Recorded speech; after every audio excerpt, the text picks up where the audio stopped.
Good evening, I'm Brian Reagan. This is Tyler Kelly. And we welcome you to our Twilight Talks on Abraham tonight. We are in Genesis chapter 15, verses 1 through 8. After these things, the word of the Lord came to Abram in a vision, saying, Do not be afraid, Abram, I am your shield, your exceedingly great reward. But Abram said, Lord God, what will you give me, seeing I go childless, and the heir of my house is Eliezer of Damascus? Then Abram said, Look, you have given me no offspring. Indeed, one born in my house is my heir. And behold, the word of the Lord came to him, saying, This one shall not be your heir, but one who will come from your own body shall be your heir. Then he brought him outside and said, Look now toward heaven, and count the stars if you are able to number them. He said to him, So shall your descendants be. And he believed in the Lord, and he accounted it to him for righteousness. And then he said to him, I am the Lord who brought you out of Ur of the Chaldeans to give you this land to inherit it. And he said, Lord God, how shall I know that I will inherit it? So,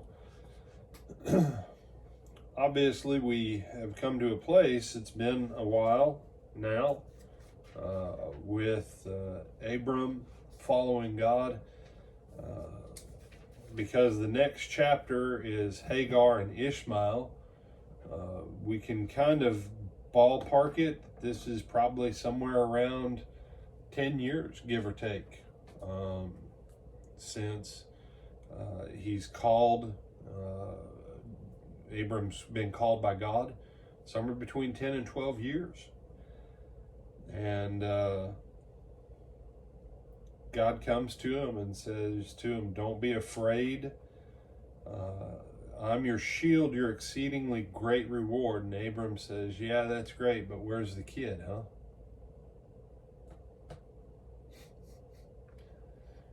And we don't talk about the human side of the people of faith too often, because we go, well, you know, we're supposed to be reverent in our attitude. Well, Abram is going to be called the friend of God.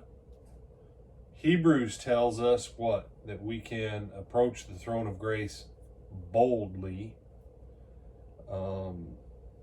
So I'm looking at this, and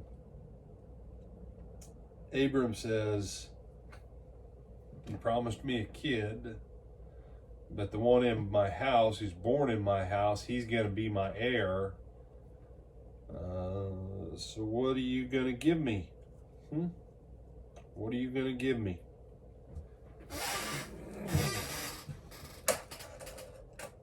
God had given him a promise. 10 years roughly, give or take, have passed. Now we've already seen what? God's shown him the land. God's blessed him in the land. God's given him victory. God has essentially cursed those that he cursed. Sorry, when you have to go to war against someone, that's a cursing situation.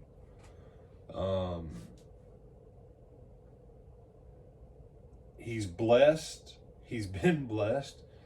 He's exceedingly rich in livestock, gold, and silver. Abraham has a good life going. And he comes to God with this question, what you going to give me?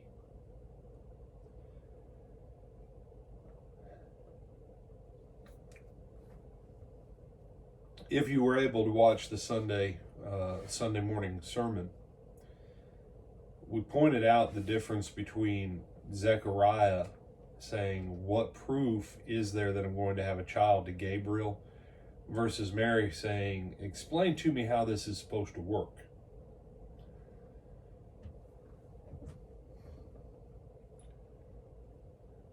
There's believing in God and what God says, but seeking clarification. And then there is not believing in God and what God says and asking God to prove his word. Abraham has believed in God. He's walked by faith. Clock is ticking. What are you going to give me so that I know you're going to keep this promise? He said, well, that doesn't sound like faith. Well, it doesn't. Now, tomorrow night we'll look at the rest of this. But I want to leave you with this question. Verse 6 says, and he believed in the Lord, or he believed the Lord, and it was counted to him for righteousness. God reaffirmed his word to him, and Abram says, fine. And then, verse 7, he says to him, I'm the Lord who brought you out of Ur of the Chaldees to give you this land to inherit it. And he says, Lord God, how shall I know that I will inherit it?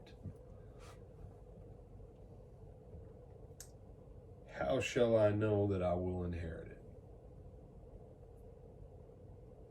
Up to this time, God has no skin in the game. God has nothing invested.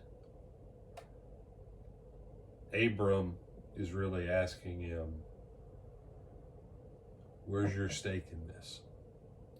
You promised me all this stuff. I believe that you can do it. I believe that you're willing to do it. But where is your investment in this relationship for me to know that you're going to make it happen?